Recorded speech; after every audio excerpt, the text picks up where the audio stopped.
on my social media for so long. So let's talk about why that is, because I really have three things that I had to work on today that were creating me from moving forward that I know if I share them with you, you're going to be able to apply them in your day as well. So, as always, I love it if you say hi in the chat just so I know I'm not talking to myself. Although I will caveat that with I am really super great at talking to myself, but really it just lets me know that everything's working and that you can hear me. So I'm just popping on to say hello from Utah. We're going to talk about creative stagnation and what exactly is it. So you can use this in anything. So this is popping up for me with my own business, but you can use this in any decision making process. So we're going to talk about three things that you can do right now because I like to give it to you, the no BS, to get you to a better space. And I realized I was having a problem last night because I was really stuck on trying to get some business stuff to work, and my kid, who is like me, he came in, and how cute was he? I decorated my house in Easter yesterday, and my kiddo brought me this egg. It's hard for you to see because of my lighting, but it says happy. And, like a mama heart melt, right? Because he was letting me know that I was in a bad space. He was trying to like help me in this spot. I have no idea if you guys can hear me because I have my stuff set up totally different than normal. But, hey, whatever. If I come back and I'm just talking and you can't hear me, then I'll do it again another day. All right. So, creative stagnation.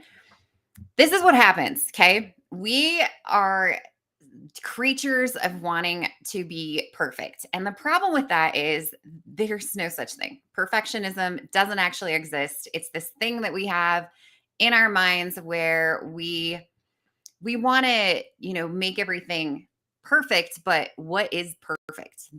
You can't ever get it. You can, yay, sounds good. Thank you. I really super appreciate you telling me that. You cannot hit a level of perfectionism. So if you're like me and you happen to just be kind of wired that way, where you have that type of human design or personality type, whatever you want to call it, where you are just this like mad, I will, yes, I will label myself as mad. You are just this mad driven person that has to have everything exactly perfect all of the time, then you can get yourself into this like place where you become really overwhelmed. And even if you're not a person of perfectionism, this applies because it might not be the perfectionism that's driving you to this place of overwhelmed. It could be the fact that you don't feel worthy enough of whatever it is you're doing. So, and this can be anything. It can be parenting. It can be how you're managing your household, how you're making decisions. Maybe you have like a big life choice coming up and you're really struggling to make a decision because you don't know which way to go, or you're having a hard time coming up with um a solution to something. That's where this kind of creative stagnation comes in. As I keep having a hard time saying that word, but because when I first ran across this as an emotion that you can have that becomes blocked, or that you have a hard time because you have negative energy around it, I was like, creative stagnation. I was thinking like, like DIY, create some crafts. I don't know why. Just the word creative for me was like, creative, creating things. And I personally just don't really, I'm not good at DIYing or creating or crafting anything.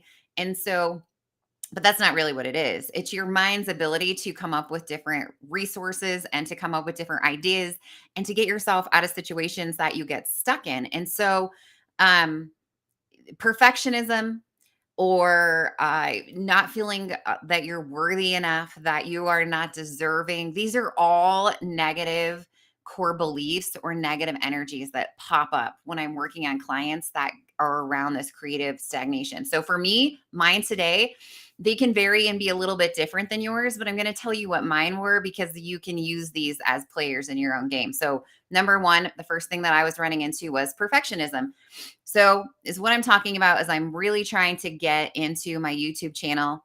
I changed the name of it. I redesigned the banner, and I have been working on making these videos. And I wanted to start off with a set of the um, the laws of um, the laws of like the law of vibration, the law of attraction, like all the divine laws that we can take advantage of that we're not taught about. Like you're taught about like Newton's third law, you're taught about all this stuff, but you're taught about all the physical laws, but we're never taught about the energy laws that absolutely dictate our lives. And so I'm doing a set and I'm doing each one of them individually in each of um there's 12 or can be 13 of them. So I was doing these like little videos, right? And I had invested some money in like a wireless microphone, and the first wireless microphone that I used, I couldn't get it to work. It was like off and on. Hello. You guys, reminder, just so depending on which one of my pages you're hopping in, because I'm streaming to all of them, it just calls you Facebook user. And so I can't see your name sometimes, depending on which one you're on. But hello. And so first was the microphone issue, right? And I was like, dang, because I'm telling you, I spend so much time making a video. I got to write the curriculum, and then I got to sit down and record it. And then, heaven forbid that somebody comes and knocks on the door because they want chicken nuggets in the middle of it. It's just the way that it is. Or you realize that, something's going around. I mean, even just the lighting, like you can sit in the same place and record videos at different times of the day, depending on where the lighting is coming in, and you can look completely different. And so that brings me into my next one is I was picking myself apart because every time I would record a video, I would watch myself and then I would be like, dude, I look like I'm 85. Like you don't like, and I laugh because I made a post the other day about this picking yourself apart. So I'm all about being real with you guys, right? I'll tell you basically. I used to weigh like 215 pounds, and that's the heaviest that I've ever weighed. And I weigh a lot less now. And even though I weigh a lot less now, I have body dysmorphia that I fight constantly. And I'm really good about it. I try not to be that person that's always like walking around like, I feel fat. I look blah, blah, blah, right? Because no one wants to listen to that. It's so annoying.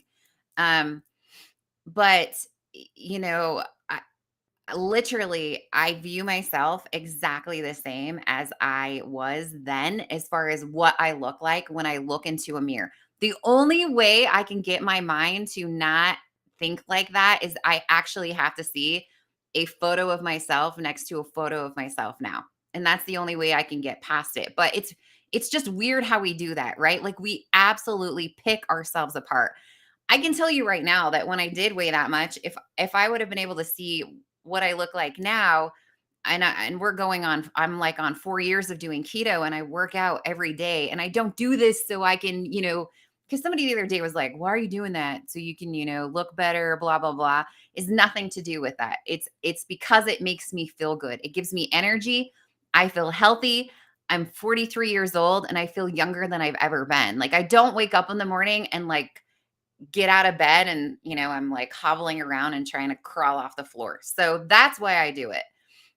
But picking yourself apart. So going back to like, I'm recording videos and I will record a video and then I will watch myself and I will absolutely pick myself apart. And I will be like, oh, my face is really fat, or um, I just look really old, or my eyes are sunken in, or I look really tired, or I just don't like the angle of the camera or the lighting. And then I would not post the videos. It has nothing to do with the video, right? I want to get the content out. Who the frickety frack really even cares what I look like? Probably nobody, right? I'm not submitting this to a dating website, but it's just the way that we are. You like pick yourself apart. So, perfectionism, picking myself apart. The third one is, and this is going to really apply to a lot of you. If you're stuck on something and you just can't seem to get there, and you're like, wow, I'm waking up all the time, because that's what I was doing. If I were to look at my daily schedule, it wasn't that I wasn't getting anything done, because I was recording video and I was writing scripts, but then that's where it ended, because I need to submit pictures of myself to the company that does my thumbnails for my YouTube. So what do you think I was doing with those, right? Every time I take a picture, ew, I don't like the way I look. Ew, ew, ew, right? And so I'm like haphazardly like trying to launch and create this. And today I literally woke up and I was like, get it together because you're a coach and you know how to make this happen. What are you doing to yourself? And so the first thing I did was I was like, bag the microphone because I bought another one and I still can't get the dang thing to work. And so I was like, you know what? I have a microphone already that's not wireless. So the one I was trying to use was wireless. I couldn't get it to connect to my iPhone. Sometimes it's working, sometimes it's not. But then and I also bought like a different light. I bought a lighting system. So my goal here was I was sitting in front of this desk back here and I was using like this light and using this wireless microphone. So I invested like, I don't know, 150 bucks in this like thing so that I could have this set up. So part of me was like getting stuck in the fact that I've invested $150 in this. So I have to make it work like this. But it wasn't. I didn't the way the lighting's coming through my window, it wasn't working right. Um the way it just wasn't working, right? The wireless microphone wasn't working. And so today I was like, this is so dumb. Like I have a webcam. I already have a microphone that I bought. So why am I not using it? And then I realized I was like, oh, because I hate the way that I look. I hate the way that I look when I record on this thing. And so then I was like, all right, well, you know what? Figure it out. Figure it out so that you can record on it without hating the way that you look. Now, like I'm going to tell you that I'm so like obsessed with recording stuff that I even went because you done this before? I share this with you, right? Because I know that other people do it. And my friend and I were talking about it and I'm sitting on my leg weird. So, um I was like, you know how you like get ready in the morning and you're looking in the mirror and you're like, wow, I look really cute today. I look really good today. And so you whip out your phone and you take a selfie and then you're like, what in the right? You're like, if that's really what I look like, I have no idea what I look like. So I was telling her, I was like, just so you know, like the iPhone cameras, they're not made to take pictures of faces. And she was like, "What?" And I was like, "Yeah, that's why when you look at yourself in the mirror and you're like, I look so cute today." And then you try to use your basic iPhone camera to take a picture of your face and it distorts your face. So when I've looked at this enough, like it actually like wonkies my face up and it looks very unsymmetrical. Do you like that? By the way, I was doing this study the other day because that's what I do. And I also can't keep my mind on track. But I was like, I used to hate my dimples. I was like, how do you get them removed as a kid? Right. Because kids are dumb. Kids aren't dumb. Kids, that's not a problem. Kids are not dumb. Kids do not know how to think. But then I realized that I got my dimples from my grandmother. So then they became like my thing because I loved her so much, love her so much, but she's passed away. But anyways, I was reading the other day because I was like, what exactly? How many people have these things? 20% of the population. So then I was like, yeah, that makes me unique, right? Love your uniqueness. This is how I get off track because I swear that I own my attention deficit problems. Okay, so coming back and regrouping is that I had to get a game plan. So this morning I woke up and I was like, I'm going to realign my office so you can see you're viewing. Wow. See, you're viewing a complete different view of my office today. So it used to be you were more like, that's the wrong way. You were more centered so you could see my entire array of my 8-foot hutch in the background. And now you're seeing like the corner behind me because it's a little more clean. It's a little more, I'm like the candle going, the peacocks it's backwards. The peacocks have a really good story. This is a vase that actually one of my ancestors made. My grandma was throwing it away, and I never go to her house. And I happened to go to her house that day, and I was like, hey, what are you doing with this? And she's like, throwing it away. And I'm into energy work. So I hear this, take it with you. And I'm like, you can't, I need it. And she's like, why? It's kind of creepy. And I was like, I know, let me take it.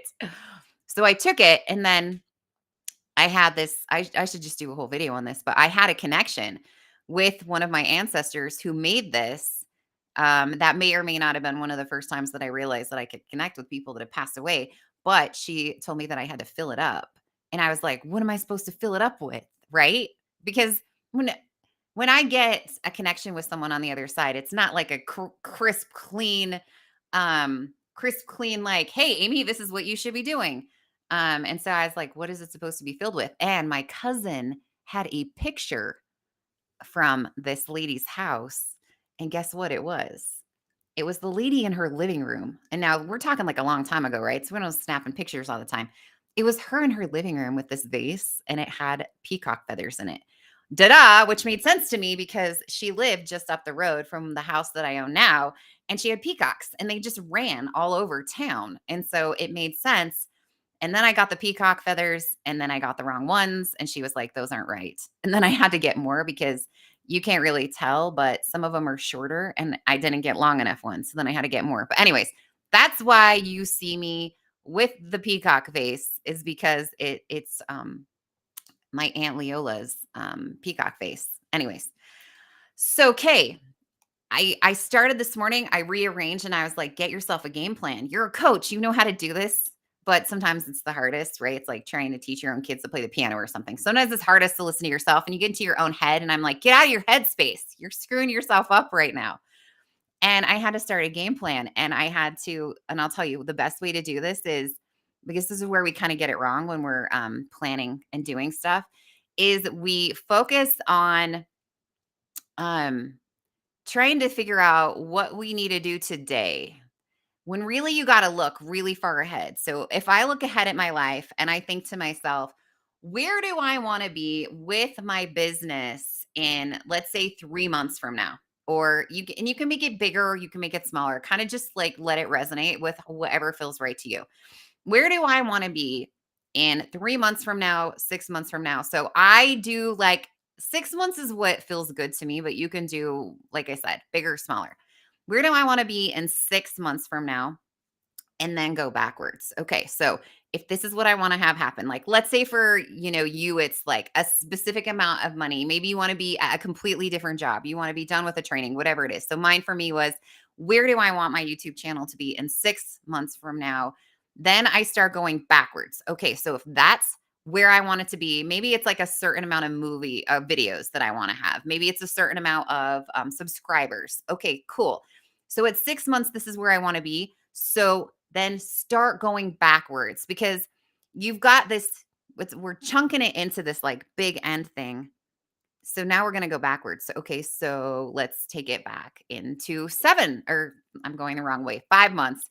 In 5 months, um, what do I have to have done to get to where I want to be in 6 months? And you just kind of go backwards. So, like today, if I want to have this really rocking YouTube channel in 6 months from now, what do I need to be doing 3 months from now? What do I need to be doing a month from now? What do I need to be doing today? Because then it doesn't seem so crazy, right? Because otherwise, I'm just sitting here and I'm like having creative stagnation because I'm overwhelming myself.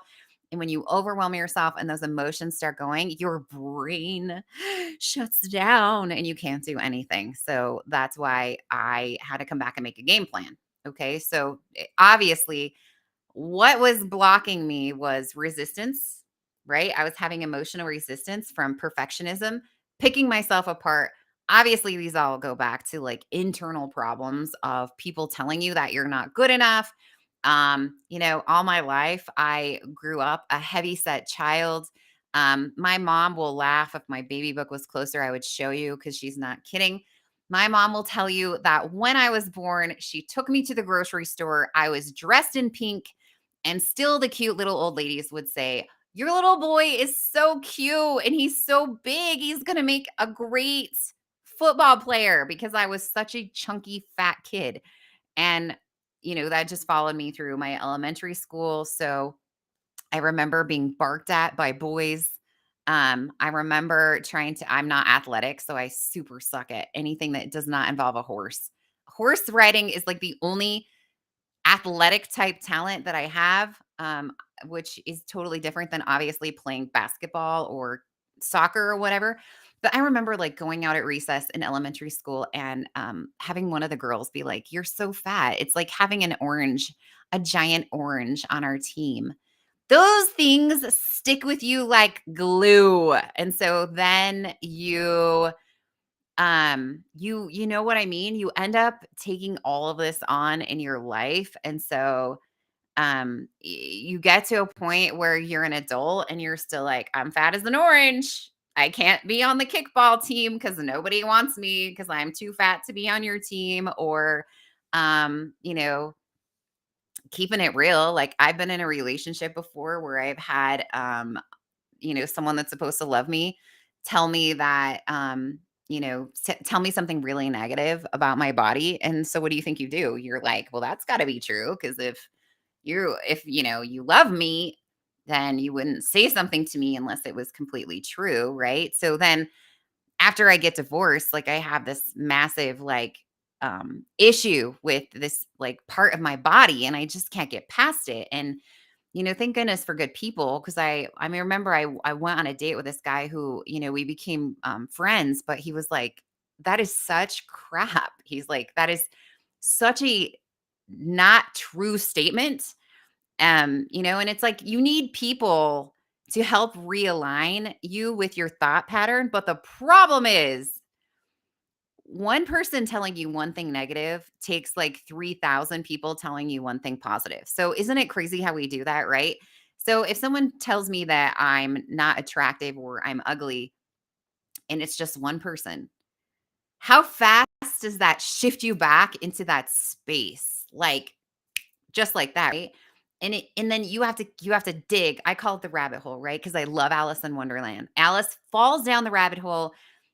That's what it's like for me when I get into a end of emotional space, is that I'm falling down the rabbit hole. So when you fall down that rabbit hole, if you just let yourself keep going and you don't, like, I think it like the roots on the side of the rabbit hole, like right when you start falling, like sometimes you can grab a hold and then you can get back out pretty fast because you stop yourself. You're like, no, I'm not. This person that's telling me this, I don't want to listen to your opinion. Who are you?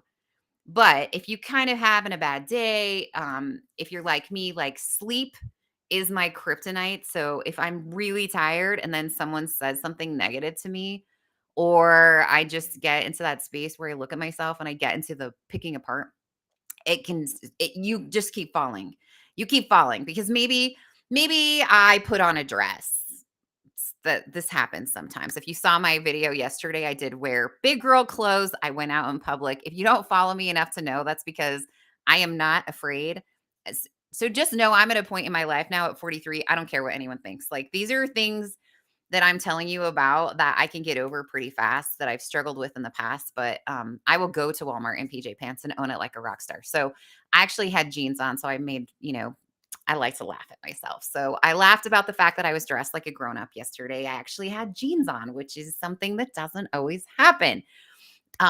Anyways, now I've also gone off into La Laville, and I cannot remember what I was even talking about. But anyway, something about rabbit holes, falling down the rabbit hole. So getting yourself back out, if you can catch yourself right away. But is what I was saying is that, one person saying one thing negative has such an effect, even if you have 7 other people telling you the complete opposite, because that's just how your cognitive mind and your subconscious hook up together. The cognitive mind's like, I just heard that. And the subconscious is like, oh, let me pull some things out of my files that help to affirm that you are not worthy, because these are all hidden back here. And that's just how we're wired. So the cool thing is, right? We can realign the way that we think. We can realign ourselves.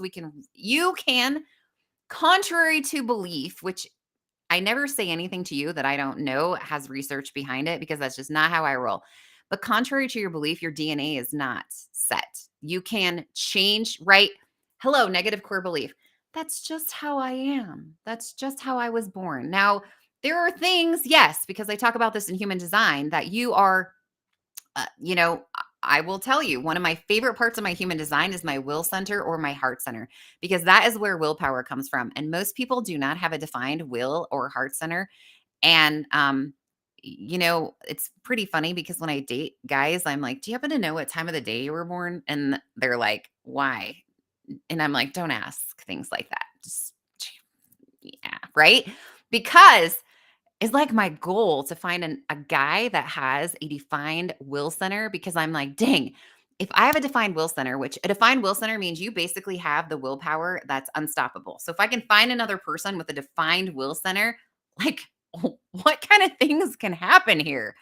Um, but most people don't. Now, it doesn't mean you can't have willpower. It just means you have to make sure that you are aligning yourself with other people that have willpower because you have to feed off that energy, right? So, the way that works is, and if you haven't dove into human design, you can see the link. I have a course on this. It's a really good course. It's all recorded, so you can just watch it, but I'll do your human design chart and then you can learn about it. And I'm going to launch another one where we go into channels and gates. But anywho, um, if you, I'll give you an example. So if your will, like, because it kind of sounds sad. Like if my will center isn't defined, then how do I ever get anything done? Well, you just find someone that has that motivation and then you use it to your advantage.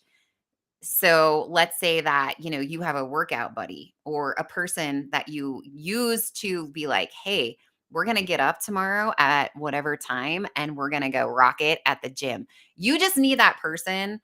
You need their motivation to help get you to that space. So think about like when you go to a motivational or you go to a seminar, right? Let's say you go to a seminar from one of your companies, right?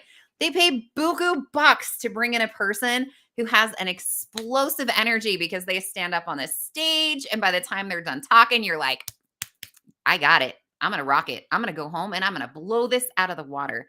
And that's why, they use people like that is because they have an energetic aura, an energetic energy about them that you just like gravitate toward and it feels really good. And you leave and you're like, I am going to be amazing. And then what happens, right? You go home and like a week later, you're like, nah, that didn't really happen like that. So it's just why, because you're feeding off that person's energy. So that's how that works. Okay. Great. Success. I feel like this worked out well. I like the new setup. I think it looks cool. Um, and so thanks for hopping on here so I could go live and test out all my stuff. I'm going to leave you with that. So bless be. Have a beautiful Sunday and